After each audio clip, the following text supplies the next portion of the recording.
morning. Good morning. Welcome Thank you.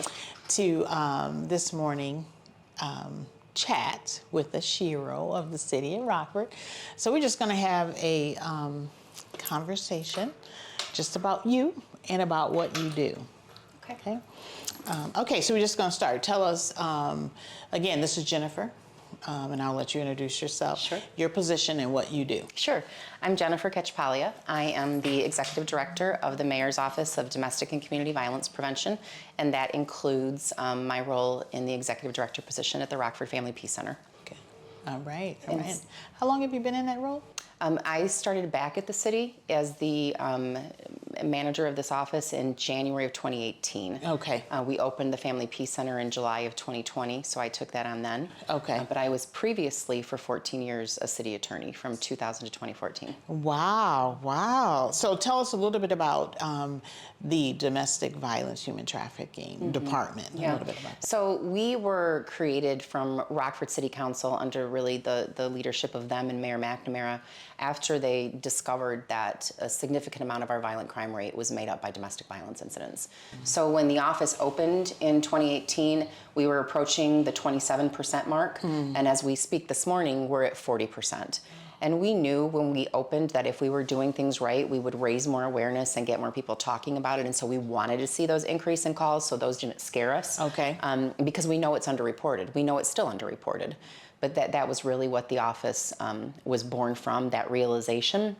And then we were tasked with developing a strategy to really address the issue in a collaborative way and get our arms around it. And so what we do is really, it's a violent crime reduction strategy that requires other systems to review and improve their response to domestic and community violence. Excellent, excellent. Wow. So that's good to hear. We were at 27, right? And the expectation of the increase in percentage. Yes. Right. And that is correct, right? The underreported, right? Yes. So now individuals feeling more comfortable in Yes. coming forward. Yes. Right, right. Excellent, excellent.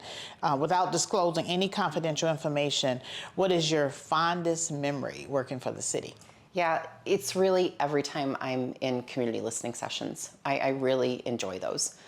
So I can't pick one, but the community listening sessions we've done this year with our youth in really trying to understand their needs as we address community violence. We know in our community that of the vast majority of our young violent juvenile offenders, our kids who are acting in a way that's really getting them in trouble on the streets, have a previous documented history of exposure to domestic or sexual violence. And so we are really trying to understand how to mitigate that trauma and provide support to our children and their families because what we're doing right now is not working. And so being in a space where I can hear them, sit with them, and build community with them is sincerely the best part of my job. Great, great. Yeah, and then too, you hear and listen, and then trying to advocate to get what they need to make a change. That's exactly right. The community, whether it's our domestic violence survivors or our sexual violence survivors, our human trafficking survivors, or our youth, our young adults who are being exposed to community violence, they have to inform our work. If we are not listening to the people that we are here to serve, if we are not centering their needs, then what are we doing? This is not about us and filling our needs or the needs of a system. This is about meeting the needs of our community. And so we will insist on continuing the strategy of having them inform our work. Excellent, excellent. That's an awesome, awesome work that you do. So now I want to chat about you. Okay. Talk about you. Sure. So aside from necessities, tell me one thing you could not do without during a day. Well, I feel like coffee is a necessity, but coffee for sure. And other than that, my family and friends, some communication with them. Okay. What is your greatest accomplishment you believe in life? That's easy. My son and my daughter. Yeah, That's very easy. yes. They are two of the best human beings that I know. Okay, okay. What is something that always make you smile?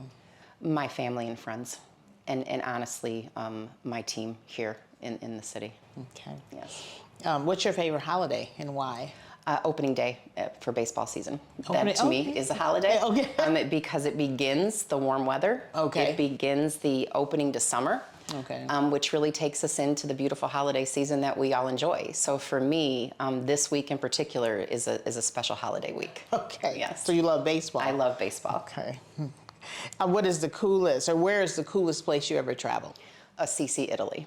Oh, okay. Yeah, All right. it's a village on top of a mountain in the Tuscany region, and there is a cathedral to St. Francis there. Okay. And when you walk in, you can feel the energy of the prayers, and Oh, it's just a wow. beautiful space. Yes, Yeah, yes. really cool. It sounds beautiful. It is. It reminded me of a place in Arizona, and the chapel was up in the mountains.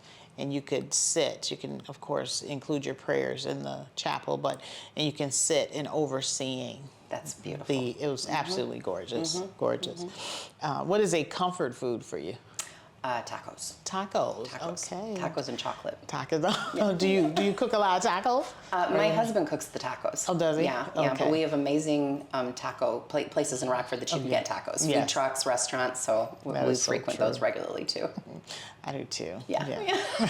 I used to love it when they used to come and be here Yes. on Tuesday. Yeah. It's like, okay, we we get got to that bring it back? back, right? What makes Jennifer unique? I don't know that there's really anything that makes me unique. And from my perspective, that requires me to really compare myself to others. And I feel like, a wise woman has printed, Sarah Reed McNamara, one of her prints concisely states comparison is the thief of joy. And I think as I try to consider what might make me unique, what I find more are the similarities, that we are really all interconnected. We all have the same hopes and dreams. We all want to do our best. We all want to have peace. We all want to be safe and have joy. And so I really have found as I've grown that I feel more connected to community, to people, than really leaning into uniqueness or considering that. Yes, excellent viewpoint.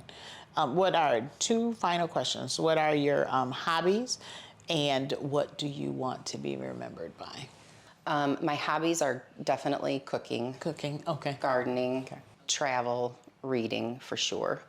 And really, I don't know if it's so much that I want to be remembered by, but what I hope at the end of this, my time in this position and the other work I hope to do in this position and in this field, is that we can just leave the system and really thereby our community just a little bit better than when we found it when we got here. That's what the true hope is. Yes, absolutely. Yeah. Well, thank you for spending a few minutes with me, and Thanks thank you for from having the mayor, the alderman, administration. We truly appreciate all that you do through the city, and you are truly a Shiro for the city of Rockford. Thank you. Thank I appreciate you and all of the support. Thank you.